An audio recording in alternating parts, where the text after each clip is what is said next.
నమస్కారం వార్తలకు స్వాగతం ముందుగా ముఖ్యాంశాలు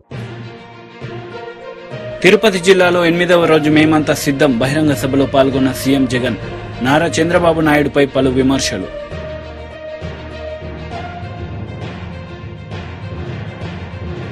డిప్యూటీ సీఎం అల్లు బట్టి విక్రమార్క ప్రెస్ మీట్ ఇరు పార్టీలపై ఫైర్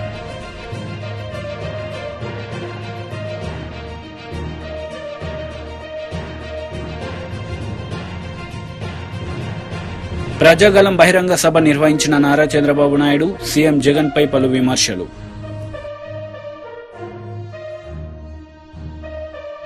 నాయుడుపేట తిరుపతి జిల్లాలో 8వ రోజు మేమంతా సిద్ధం బహిరంగ సభలో సీఎం జగన్ పాల్గొన్నారు. ఈ సందర్భంగా ఆయన ప్రసంగించారు. అందుకే జగన్ కి నా అనేవాళ్ళు రాష్ట్రమంతటా కూడా కోట్ల మంది ఉంటే చంద్రబాబుకు మాత్రం నా అనేవాళ్ళు ఎవరో తెలుసా? మన రాష్ట్రంలో అయితే ఎవరూ లేరు, పక్క రాష్ట్రంలోనే అందరూ నాన్నలో కలిసే. ఆ పక్క రాష్ట్రంలో నా అనేవాళ్ళు ఎవరు అని అంటే ఓ ఈనాడు, ఓ ఆంధ్రజ్యోతి, ఓ టీవీ5, వీరందరికీ తోడు ఓ దత్తపుత్రుడు.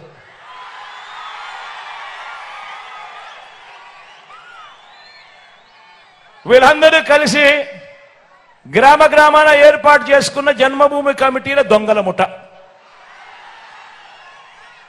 వీళ్ళంతా కూడా మన రాష్ట్రాన్ని దోచుకోవడం, దోచుకున్నది వీళ్ళంతా కూడా పంచుకోవడం, ఇది వీళ్ళకు తెలిసిన రాజకీయం. కాబట్టే చెప్తా ఉన్నా, కాబట్టే ఇంతటి అన్యాయమైన రాజకీయాల మధ్య ఈ 58 నెలలుగా మనం ఏం చేశామంటే, మనం నిర్మిస్తున్న సమాజం ఎలాంటిది అనంటే, ఏ ఒక్క పిల్లాడు గాని, ఏ ఒక్క పాప గాని తన కులం వల్ల గాని, తన మతం వల్ల గాని, లేదా తన ఆర్థిక పరిస్థితుల వల్ల గాని మంచి చదువులు చదువుకోవడానికి అడ్డంకులు లేని ఓ సొసైటీని క్రియేట్ చేసే కార్యక్రమం ఈ 58 నెలలుగా మీ బిడ్డ కష్టపడ్డాడు. ధనికులకు ఒక రకమైన చదువు, పేదలకు ఇంకొక రకమైన చదువు ఉండడానికి వీల్లేదని, ధనికులకు మాత్రమే అందుబాటులో ఉండే ఆ క్వాలిటీ ఎడ్యుకేషన్ను పేద పిల్లలకు సైతం తీసుకొచ్చే కార్యక్రమానికి శ్రీకారం చుట్టాడు మీ బిడ్డ ఈ 58 నెలల కాలంలో.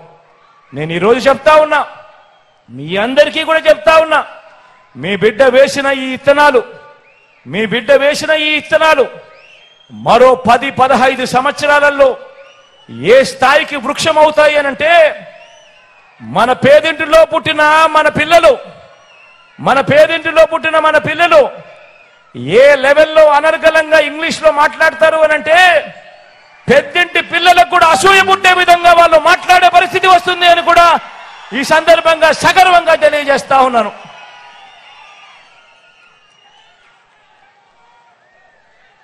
ఇంటింటికి మంచి చేయగలిగాం కాబట్టి మనకు వారి మాదిరిగా కుట్రలు, పొత్తులు, ఎత్తులు, జిత్తులు వీటితో పని లేదు. ఎందుకనంటే మనము ఇంటింటికి మంచి చేయగలిగాం కాబట్టి. ఇదే సందర్భంగా చెప్తా ఉన్నాను, ఇదే సందర్భంగా గర్వంగా కూడా చెప్తా ఉన్నాను, మీ బిడ్డ మోసం చేయలేదు, మంచి చేశాను కాబట్టే మళ్ళీ ఒంటరిగా ఆత్మవిశ్వాసంతో మళ్ళీ ప్రజల ముందుకు మీ బిడ్డ ఆశీస్సుల కోసం మళ్ళీ వస్తా ఉన్నాడు అని కూడా ఈ సందర్భంగా కొవ్వూరులో మాజీ ముఖ్యమంత్రి నారా చంద్రబాబు నాయుడు ప్రజాగలం సభ నిర్వహించారు. ఈ సందర్భంగా సీఎం జగన్ పాలనపై ఆయన మండిపడ్డారు. కొన్ని ప్రాంతాల్లో జగన్మోహన్ రెడ్డి నీ పరిపాలన ఎట్లుందంటే కడుక్కోవడానికి కూడా నీళ్లు లేవు. నేను చెప్పింది వాస్తవం. మీరు గోదావరి ఉంది, కర్నూలులో పెళ్లిళ్ళు చేసుకోవడం మానేశారు, శుభ కార్యక్రమాలు మానేశారు, వారానికి ఒక్కసారే స్నానం చేస్తున్నారు. బాధ అనిపించదా మీకు? దుర్మార్గమైన పాలన అవునా కాదా ఇది? దుష్టుల పాలన అవునా కాదా ఇది? అందుకే సంపద సృష్టించడం తెలిసిన పార్టీ, చేసిన పార్టీ తెలుగుదేశం పార్టీ. ఈరోజు మళ్ళా హామీ ఇస్తున్నా, సంపద సృష్టిస్తా, పేదవాళ్లకు పంచతా, నిరంతరం మీకు అందుబాటులో ఉంటాను. ఒక నిర్దిష్టమైన ప్రణాళికతో వస్తా. మళ్ళీ జాబు కావాలంటే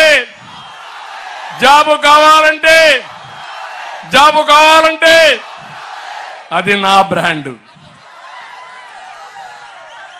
గంజాయి రావాలంటే గంజాయి పోవాలంటే అది మన బ్రాండ్.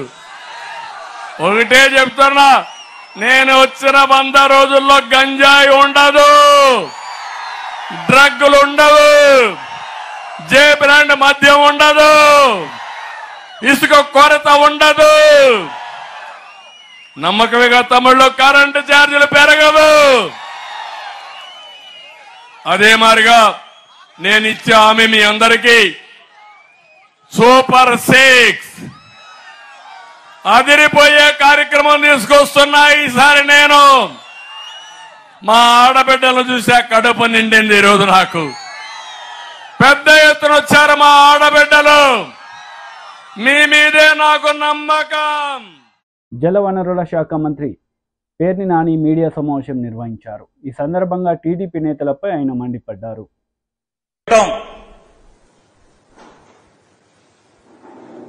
రాజకీయ వ్యవస్థలో ఈ రకమైనటువంటి బరిదెగ్గింపు కార్యక్రమాల్ని ఇప్పుడే మనం చూస్తున్నాం. వారు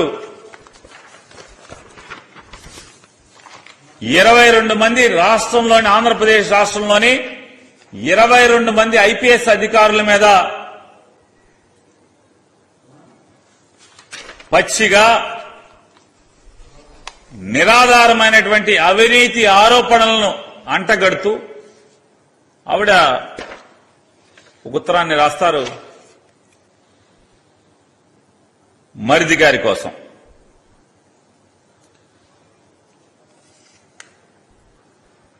ఈ చంద్రబాబు నాయుడు గారు వదిన గారు తన మరిది చంద్రబాబు నాయుడు కోసం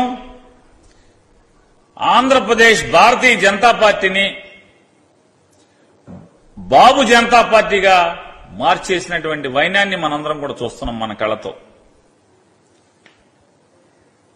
ఈ పురంధేశ్వరి అనేటువంటి చంద్రబాబు నాయుడు వదిన గారు నాడు ఎన్టీ రామారావు గారిని కుట్రతో కూలదోయటానికి తండ్రి ముందు సెకండ్గా నాడు చంద్రబాబు నాయుడికి ఈ వదినమ్మ ఉపయోగపడితే, నేడు పెత్తందారుల పక్షాన మరిది చంద్రబాబు నాయుడు గారి కోసం ఈ వదిన మరొకసారి ఇంత అంటే ఏది రాయొచ్చు, ఏది రాయకూడదు, ఇది తప్ప ఒప్ప, ఇది విచక్షణ, ఇది సంస్కారమా అనేటువంటి అన్ని కూడా మర్చిపోయి మరొకసారి పేదల పక్షపాతి జగన్మోహన్ రెడ్డి గారి మీద యుద్ధంలో కూడా మళ్లీ సెకండ్ అవతారం అనేటువంటి వైనాన్ని వాళ్ళ మనం చూస్తున్నాం. ఈ వదిన గారు ఎప్పుడు కూడా చంద్రబాబుని కాపాడటానికి మాత్రం ముందుంటుంది ఆవిడ. ఎప్పుడు కూడా నిరంతరం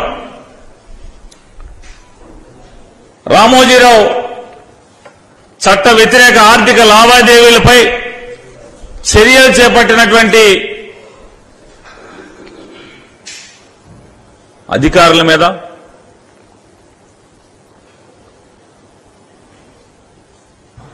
ఈవిడ ఈ నిందారోపణలు, తప్పుడు ఆరోపణలు. తెలంగాణ డిప్యూటీ సీఎం బట్టి విక్రమార్క ప్రెస్ మీట్ నిర్వహించారు. ఈ సందర్భంగా పలు అంశాలపై ఆయన మాట్లాడారు. ప్రభుత్వ తరఫున కట్టగలిగాం. ఇచ్చిన గ్యారంటీలన్నింటినీ అమలు చేస్తూ ఆ గ్యారంటీలకు అయ్యేటటువంటి ఖర్చును కూడా ఆయా శాఖలకి ప్రభుత్వం కట్టగలుగుతాం.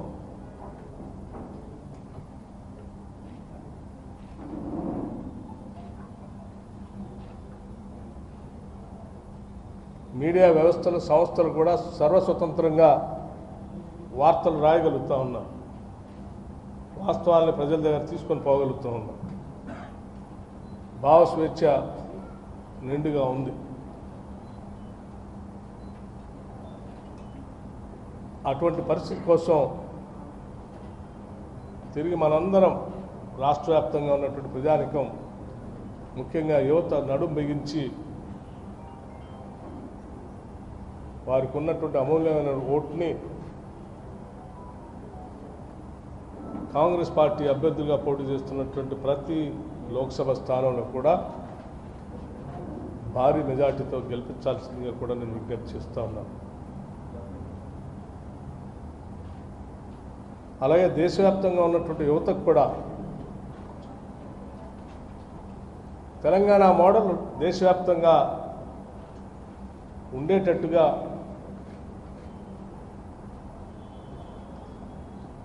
తెలంగాణ యువత ఏ రకంగా అయితే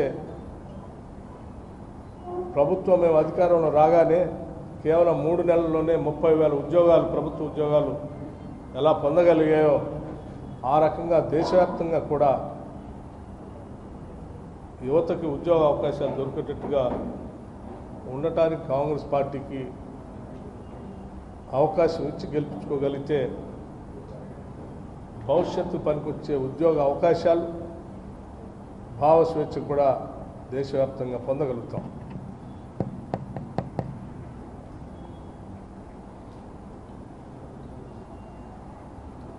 ఈరోజు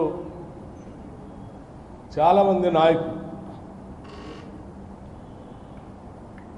చెప్పిన వాగ్దానాలన్నింటినీ పూర్తిగా మర్చిపోయి వారి స్థాయిని కూడా దిగజార్చుకొని లేనిపోని అబండాలు వేసేటటువంటి పరిస్థితిని కూడా చూస్తూ ఉన్నాం. ఏ స్థాయి దిగజారంటే చివరికి వారు పెట్టుకున్నటువంటి ప్రెస్ కాన్ఫరెన్స్ సంబంధించి కూడా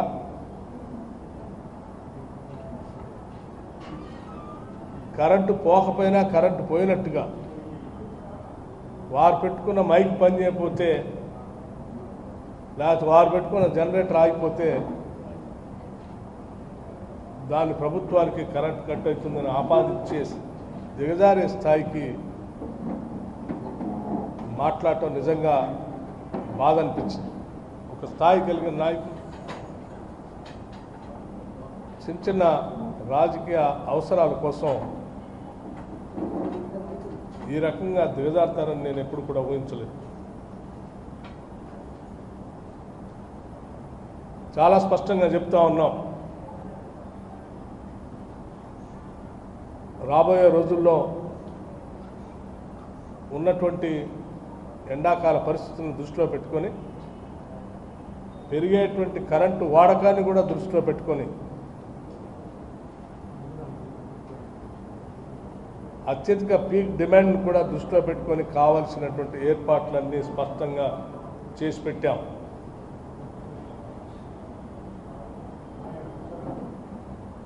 ఎవరూ ఆందోళన చెందాల్సినటువంటి అవసరం లేదు.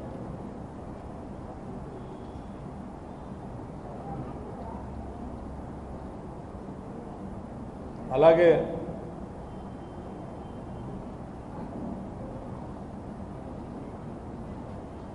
వారి భవిష్యత్తు కోసం కూడా ఎన్నికల కోడ్ ఉంది కాబట్టి కొన్ని అంశాలు మేము ముందుగా ప్రకటించట్లేదు. వారి భవిష్యత్తు గురించి మాత్రం తప్పనిసరిగా ఎన్నికలైన తర్వాత మేము తయారు చేసుకున్నటువంటి ఆ ప్రణాళికలను కూడా ప్రకటిస్తాం. ఈ ప్రభుత్వం ముఖ్యమంత్రి రేవంత్ రెడ్డి గారి దగ్గర నుంచి మొదలు పెడితే నాతో పాటు బీజేపీ రాష్ట్ర అధ్యక్షుడు కిషన్ రెడ్డి మీడియా సమావేశం నిర్వహించారు. ఈ సందర్భంగా ఇరు పార్టీలపై ఆయన మండిపడ్డారు. నియమావళి ఉల్లంఘించి రాజకీయ లబ్ధి కోసము ఎలక్షన్ కమిషన్ ఇచ్చినటువంటి ఆదేశాలను తుంగలో తొక్కి పూర్తిగా అధికార యంత్రాంగాన్ని తనకు అనుకూలంగా మలుచుకొని ప్రత్యర్థి రాజకీయ పార్టీలను దెబ్బతీసే విధంగా ఓడించే విధంగా వ్యవహారం చేసింది. కాబట్టి ఎలక్షన్ కమిషన్ వెంటనే జోక్యం చేసుకొని బీఆర్ఎస్ పార్టీ యొక్క గుర్తింపు పైన కూడా పునరాలోచన చేయాలని సందర్భంగా డిమాండ్ చేస్తా ఉన్నాం. ఏమాత్రం ఆ పార్టీకి అర్హత లేదు.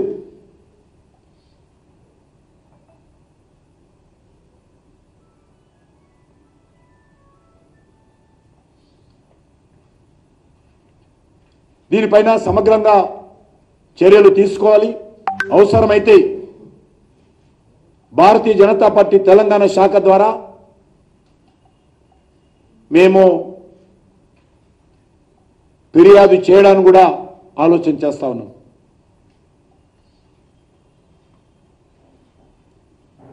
సుమోటోగా తీసుకోవాల్సినటువంటి బాధ్యత ఎలక్షన్ కమిషన్ మీద ఉన్నది. సుమోటోగా తీసుకొని కఠినంగా వివరించాల్సినటువంటి బాధ్యత ఎలక్షన్ కమిషన్ మీద ఉన్నది.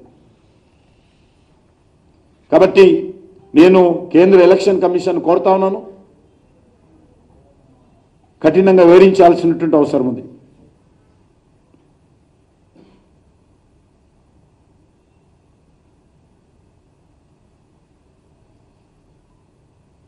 అది రెండో అంశము.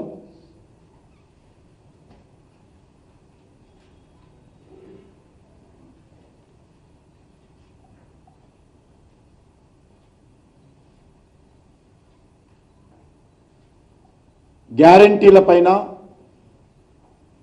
తెలంగాణ రైతు ప్రశ్నిస్తా ఉన్నాడు.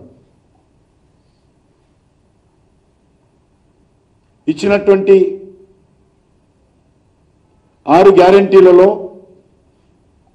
వ్యవసాయ రంగానికి సంబంధించి అనేక అంశాలు కూడా ప్రకటించారు. 7th May 2023 వరంగల్లో రైతు డిక్లరేషన్ పేరుతో కాంగ్రెస్ పార్టీ రైతులకు మోసం చేసేటువంటి ప్రయత్నం చేసింది.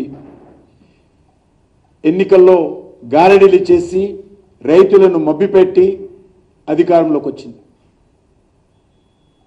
100 రోజుల్లో గ్యారెంటీలు అమలు చేస్తామని చెప్పారు.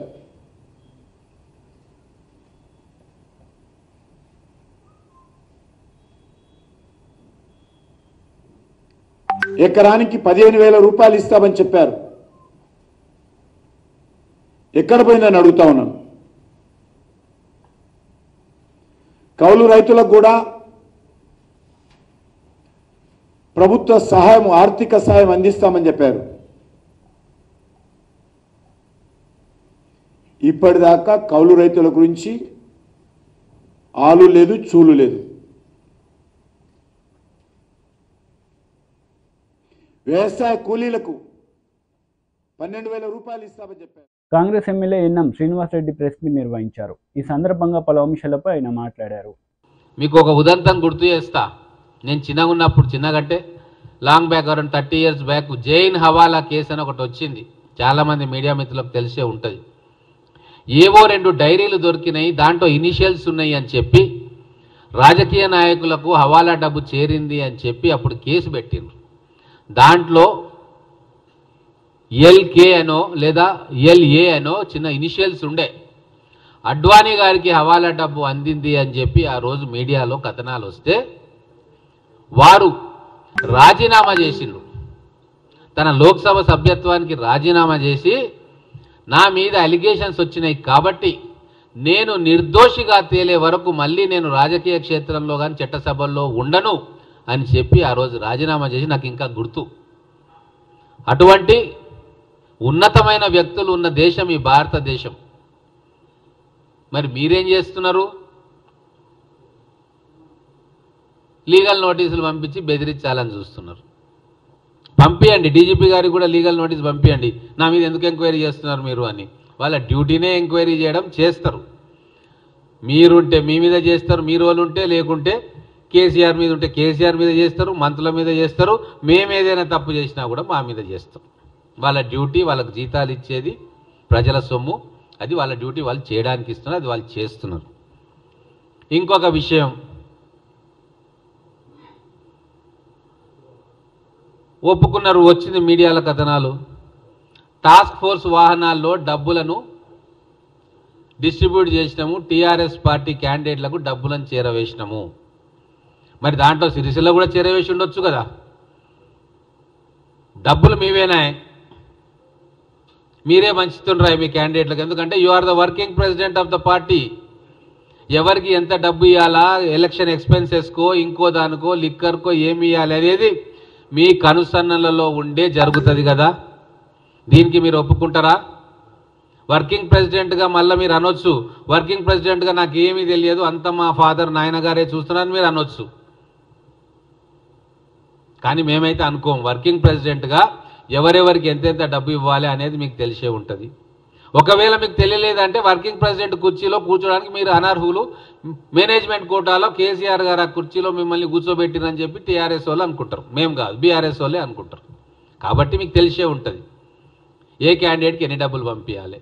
అవి టాస్క్ ఫోర్స్ వెహికల్లో మేము సప్లై చేసినాము అని చెప్పి స్వయాన రిమాండ్లో ఉన్న పోలీస్ ఆఫీసర్లు చెప్తున్నారు. అది కూడా మీడియా కథనాలు వస్తూ ఉన్నాయి. మరి ఇప్పుడు ఇంకొక కేసు దృష్టికి నేను తీసుకొని వెళ్తా. ఇందిరాగాంధీ గారు ప్రధానమంత్రిగా అప్పుడు పోటీ చేసినప్పుడు అఫీషియల్ మెషినరీని మిస్యూజ్ చేసింది, అఫీషియల్ కారు వాడుకుంది, అఫీషియల్ హెలికాప్టర్ వాడుకుంది అని చెప్పి ఆ రోజు ఒక పెద్ద దుమారం సాగింది. అప్పుడున్న కోర్టు ఒక స్టెనోగ్రాఫర్ను కూడా అఫీషియల్గా వాడుకున్నారు అని చెప్పి ఆ రోజు అలహాబాద్ హైకోర్టు ఒక తీర్పు ఇచ్చింది. అప్పటి ప్రధానమంత్రి గారిని డిస్క్వాలిఫై చేస్తూ తీర్పిచ్చింది. ఆ లెక్కన ఈరోజు టాస్క్ ఫోర్స్ వెహికల్స్లో ఏపీ ప్రభుత్వ సలహాదారు సజ్జల రామకృష్ణారెడ్డి మీడియా సమావేశం నిర్వహించారు. ఈ సందర్భంగా టీడీపీ నేతలపై ఆయన మండిపడ్డారు. క్లియర్గా తెలుస్తుంది. ఇప్పుడు వాళ్ళు చేస్తున్నది ఏంటి? ఎలక్షన్ కమిషన్కు రోజు మీరు గమనిస్తే ఎలక్షన్ కమిషన్ రెఫరెన్స్లో వచ్చేవన్నీ ఈనాడులో పబ్లిష్ అయింది, ఇంకోటి పబ్లిష్ జ్యోతిలో పబ్లిష్ అయింది. ఇవేదో తప్పుడు ఆరోపణ, తప్పుడు చేయడం, దాన్ని పెట్టడం, అది అక్కడ ఈసీకి పంపించడం, అక్కడ ప్రెజర్ చేసేసి ఇంకొక నోటీసులు ఇవ్వడం, ఇది కంటిన్యూస్ గా నడుస్తుంది. ఈసీ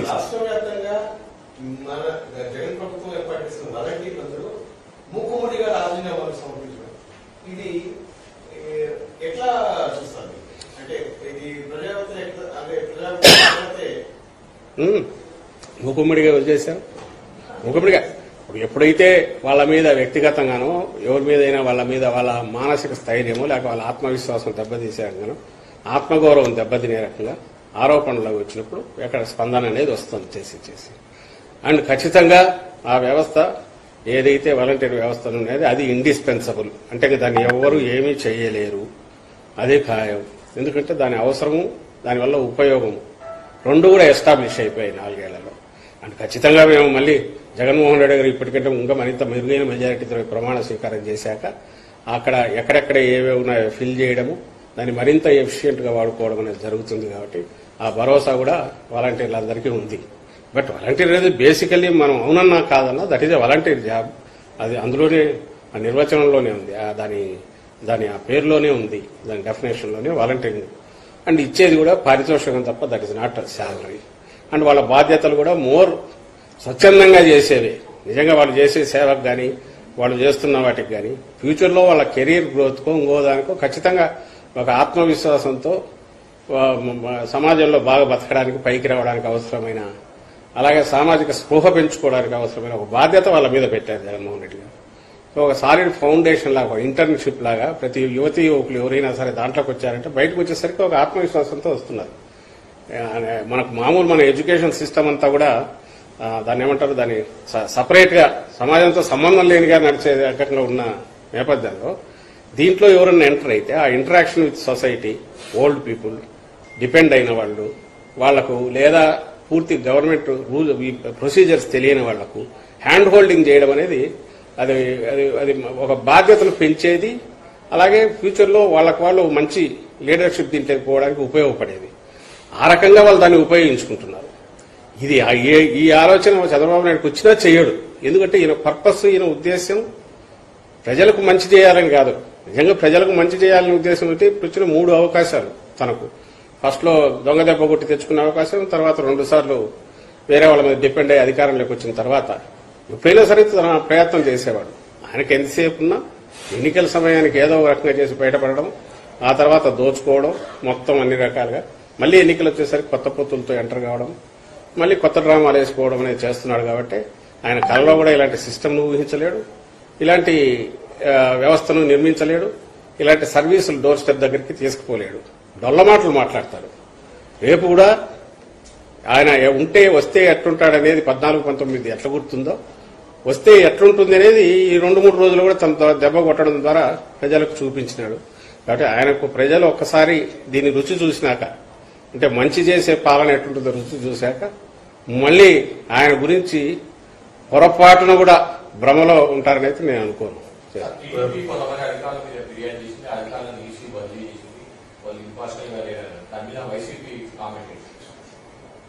2 రకాలుగా దీన్ని చూస్తున్నాం. ఒకటి, టీడీపీ ఎందుకు పురంధేశ్వరి వాళ్ళ ముందు నుంచి ఈయన వదిన గారు ఆమె రాస్తూనే ఉన్నారు. వీళ్ళంతా ఒక దీనిలాగా ఫామ్ అయిపోయి ఏమంటారు, కూటమి ఎన్డీఏ అనేది ఆ సెటప్ 10 వేరుగా ఉన్నది. దానికి ముందు నుంచి లోపాయికారిగా ఉండేది, ఫుల్ ఫ్లెడ్జ్గా కలిసి చేస్తున్నారు. టీడీపీ బీజేపీలో ఉన్న టీడీపీ నాయకులు ఎవరైతే ఉన్నారో వాళ్ళ ద్వారా చంద్రబాబు చేయిస్తున్నాడు. ఆమె పెడుతున్నారు పిటిషన్లు, ఈసీ కంప్లైంట్లు. కానీ అక్కడ నిజంగా వాళ్ళు చెప్పిన ఈ రోజు నేను ఏదో చూశాను, పెద్ద బ్యానర్ 20 మంది ఎస్పీల మీద రాసేసింది ఆమె. ఈ లెక్కన మోడీ గవర్నమెంట్లో పైనుంచి కిందికి ఉండే వాళ్ళందరూ బీజేపీ తొత్తులై ఉండాలా వాళ్ళు ఎవరో, లేదా బీజేపీ రూల్ స్టేట్స్ లో ఉండే వాళ్ళంతా వాళ్ళ తొత్తులై ఉండాలా. అసలు అంటే ఏం రాస్తున్నారో, ఆమె మంత్రిగా కేంద్ర మంత్రిగా పనిచేశారు. సరే, ఈ చంద్రబాబు నాయుడు అయితే అంతకుముందు సీఎంగానే చేశాడు. ఖచ్చితంగా ఎక్కడన్నా ఉంటే ప్రతిపక్షాలకు దానికి సంబంధించిన కంప్లైంట్ ఇవ్వడము దాంట్లో తప్పు లేదు. అలాగే ఒకసారి ఎన్నికల కమిషన్ పరిధిలోకి వ్యవస్థలు వెళ్లిన తర్వాత అధికార పక్షమైన ప్రతిపక్షమైన ఈవెన్ ప్లే గ్రౌండ్ ఇది ఉండాలి. కాబట్టి ఖచ్చితంగా బాధలు ఏమంటే చెప్పుకోవడం తప్పులేదు. అయితే నాకు అర్థం కాని విషయం ఏంటంటే 100కు 100%, 90% ఎక్కడ ఎవరికైనా దీనిలాగా పనిచేసే వాళ్ళ మాట విని చేసే వాళ్ళు ఎందుకుంటారు, ఎక్కడ ఉంటారు? అట్లా ఉంటే ఏ వ్యవస్థ అయినా బతుకుతుందా, ఇంతకాలం ఉంటుందా? వాళ్ళు కక్ష కట్టి డిమారలైజ్ చేయడానికి, బ్యూరోక్రసీని కానీ అధికార యంత్రాంగాన్ని, ఉద్యోగుల మానసిక స్థైర్యం దెబ్బతీయడానికి, తద్వారా కన్ఫ్యూజన్ క్రియేట్ చేయడానికి, అంటే చెప్పడానికి వీళ్ళకేం లేదు, పాజిటివ్ అజెండా లేదు. పలు ప్రత్యేక రైళ్ల సర్వీసులను జూన్ ఆఖరి వారం వరకు పొడిగిస్తున్నట్లు దక్షిణ మధ్య రైల్వే తెలిపింది. ప్రతి సోమవారం నడిచే కాచిగూడ మదురై ఎక్స్ప్రెస్ను జూన్ 24 వరకు, ప్రతి బుధవారం బయలుదేరే మదురై కాచిగూడ ఎక్స్ప్రెస్ను జూన్ 26 వరకు పొడిగిస్తున్నట్లు వెల్లడించింది. వార్తలు ముగించే ముందు ముఖ్యాంశాలు మరోసారి.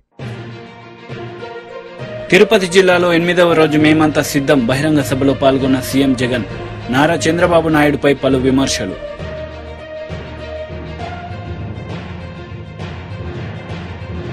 డిప్యూటీ సీఎం అల్లు బట్టి విక్రమార్క ప్రెస్ మీట్, ఇరు పార్టీలపై ఫైర్.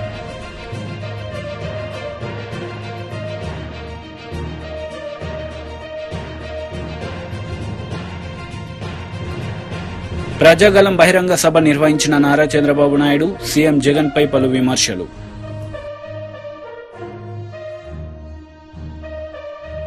ఈ వార్తలు ఇంతటితో సమాప్తం. తిరిగి ప్రసారమయ్యే వార్తల్లో మళ్ళీ కలుద్దాం. అంతవరకు సెలవు. నమస్తే.